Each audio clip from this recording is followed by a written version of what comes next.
వేదికను అలంకరించిన పెద్దలు,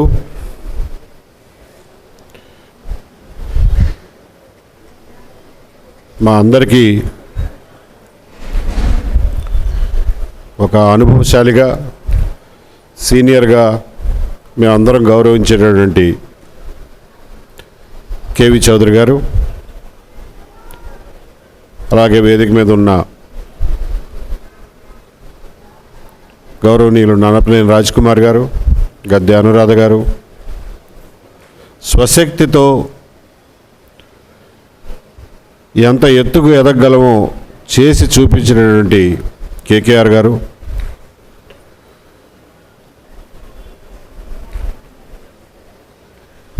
మా వంశీ మీ అందరికీ సుపరిచితుడు, అలాగే విజయ్ కుమార్ గారు, వీరందరికీ నా నమస్కారాలు.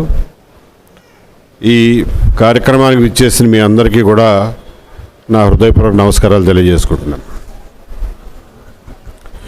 2 సంవత్సరాల క్రిందట గుడ్లవల్లేరులో ఇలాగే కొసరాజు వారి ఆత్మీయ సమావేశం జరిగింది.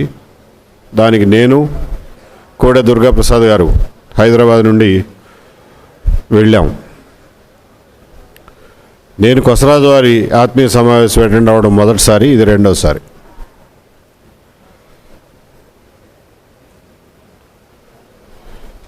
రెండు 2014 సంవత్సరంలో నాకు ఇంకా గుర్తు, నేను విజయవాడ కమిషనర్గా ఉన్నాను. ఇప్పుడు ఆ జ్యోతి మహల్ అని ఒక థియేటర్ ఉండేది విజయవాడలో, దాన్ని మార్చేసి కన్వెన్షన్ హాల్ పెట్టారు. అక్కడ కేవి చౌదరి గారికి పౌర సన్మానం నిర్వహించారు. ఆ రోజున గద్దె అనురాధ గారు కూడా గద్దె అనురాధ గారు ఉన్నారో లేదో గుర్తులేదు, కానీ పంచమర్తి అనురాధ గారు ఉన్నది గుర్తు. ఆ సందర్భంగా నేను మాట్లాడుతూ, మనం హీరోల కోసం ఎక్కడా ఇక్కడ వెతుక్కుంటాం, అదేం అక్కర్లేదు, మన పక్కనే ఉన్నారు కేవి చౌదరి గారు, నిజ జీవితంలో హీరో. ఈ ఐఏఎస్ ఐపీఎస్ ఆఫీసర్ల గురించి కొంచెం ఎక్కువ పేపర్లో వస్తుంటుంది కాబట్టి వాళ్ళ గురించి ప్రజలకు ఎక్కువ తెలుస్తుంది. కానీ ఇండియన్ రెవెన్యూ సర్వీస్లో, ఇన్కమ్ ట్యాక్స్ డిపార్ట్మెంట్లో ఉద్యోగం చేసిన నాళ్ళు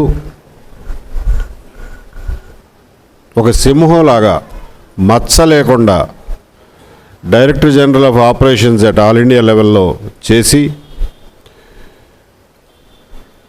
ఈయన్ని ఎవ్వరూ ఇన్ఫ్లుయెన్స్ చేయలేరు అనే పేరు తెచ్చుకున్నటువంటి కేవి చౌదరి గారిని అప్పట్లో కేంద్ర ప్రభుత్వం సముచితంగానే చీఫ్ విజిలెన్స్ కమిషనర్గా నియమించింది. అక్కడ కూడా వారు అంతే నిక్కచ్చిగా ఆ పదవిని నిర్వహించారు. కాబట్టి రోజువారీ పేపర్లలో మనకి కనపడినటువంటి నిజమైన హీరో కేవి చౌదరి గారు. వారితో పాటుగా ఈ సభలో పాల్గొనడం నాకు చాలా సంతోషంగా ఉంది. మిత్రులారా, ఏ గవర్నమెంట్ సర్వెంట్ కూడా, ఇది వినపడుతుందండి సరిగ్గా, మైక్ మార్చాలా, రెండో మైక్ కూడా వాడుతున్నా, ఓకే.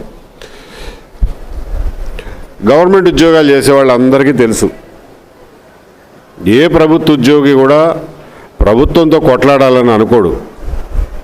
ఏదైనా చిన్న చిన్న ఇబ్బందులు వచ్చినా కానీ ఎవరో ఒకరిని బతిమాలుకుని, లేకపోతే సమాధానం ఇచ్చుకుని, ఎక్స్ప్లెనేషన్ ఇచ్చుకుని దీని నుంచి బయటపడదామని అనుకుంటారే తప్ప గవర్నమెంట్తో పోట్లాడ పెట్టుకోవాలని ఎవరో అనుకోరు. అలాగే నేను కూడా నా 30 సంవత్సరాల సర్వీస్లో ఎప్పుడూ గవర్నమెంట్తో కొట్లాడ పెట్టుకోవాలా. ఎన్నో ప్రభుత్వాలు వచ్చినాయి, పోయినాయి. ఎన్నో ప్రభుత్వాల్లో నాకు కొన్ని చేదు అనుభవాలు ఎదురైనప్పటికీ కూడా దులుపుకుని, సరే పోనీ ఈ ప్రభుత్వం పోయినాక మళ్ళీ ఇంకొక ప్రభుత్వం వస్తుంది, ఈ పోస్టింగ్ కాబట్టి ఇంకొక పోస్టింగ్ అన్నట్లు ఉన్నావే తప్ప ఏనాడు నేను గవర్నమెంట్తో గొడవ పెట్టుకోలే. నా 30 ఏళ్ల సర్వీస్లో కొంచెం సరైన ఉద్యోగాలు చేసింది మేబీ ఒక 10-15 ఏళ్ళు ఉంటుందేమో. మిగిలిన 10-15 ఏళ్ళు వైఎస్ రాజశేఖర రెడ్డి గారు వచ్చిన దగ్గర నుంచి వారు ఇంట్రడ్యూస్ చేసినటువంటి ఈ కమ్మ వ్యతిరేకత అనేది ఒక రాజ్య పాలసీగా, రాజ్య విధానంగా, స్టేట్ పాలసీగా వారు అమలు చేసిన దగ్గర నుంచి మాకు పోస్టింగ్లు రావడం మానేసినాయి. ఆ 10 సంవత్సరాలు ఏదో ఒక మారుమూల కాలం గడిపేశాం. ఆ విధంగా 30 సంవత్సరాల్లో 15 సంవత్సరాలు సరైన ఉద్యోగం చేసాం, 15 సంవత్సరాలు ఎక్కడో ఇన్సిగ్నిఫికెంట్ పోస్టుల్లో చేసేవాళ్ళం. ఆ ఇన్సిగ్నిఫికెంట్ పోస్టుల్లో కూడా మేము చేయగలిగింది చేసేవాళ్ళం. 2019కి వచ్చేసరికి పరిస్థితి పూర్తిగా మారిపోయింది. రాజశేఖర రెడ్డి వేసిన విత్తనం ఇప్పుడు పెద్ద విషవృక్షమై కూర్చుంది. అది ఏమాత్రం వెరప లేకుండా మంచి మర్యాదలకి, రాజకీయాల్లో గౌరవానికి, అడ్మినిస్ట్రేషన్లో సంప్రదాయాలకి ఏమాత్రం విలువ ఇవ్వకుండా కమ్మవారిని ఓపెన్గా, టార్గెటెడ్గా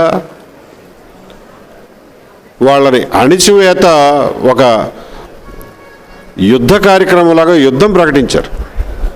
అది వీడు వచ్చిన తర్వాత జరిగినటువంటి కొత్త మార్పు. ఆ పరిస్థితుల్లో 30వ తారీఖున ప్రమాణ స్వీకారం చేశాడు. అదే రోజు రాత్రి వాడు ఇచ్చిన 2వ జీవో నా ట్రాన్స్ఫర్ చేశాడు, కానీ పోస్టింగ్ ఇవ్వడు. సో 8 నెలల పాటు పోస్టింగ్ లేదు, జీతం లేదు. సరే, బ్యాంకులో ఎంతో కొంత సేవింగ్స్ ఉంటాయి కాబట్టి నడిచిపోయింది. అప్పటికీ కూడా నేనేం కొట్లాడలా, నేనేమి ఎవరితోనూ పోట్లాడలా.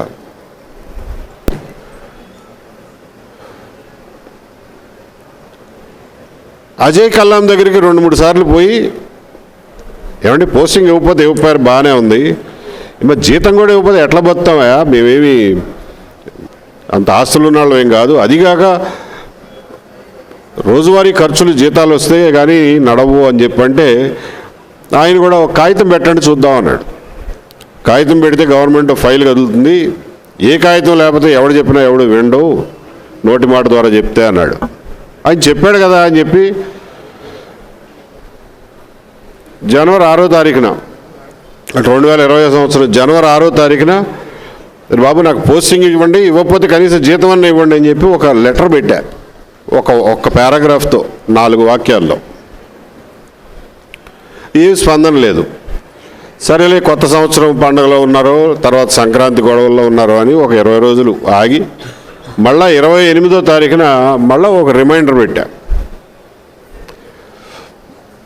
అంతవరకే, నేనేమి కొట్లాడలా ఎవరితోనూ. వారం రోజులు తిరగకుండా సస్పెన్షన్ ఆర్డర్ చేతిలో పెట్టారు.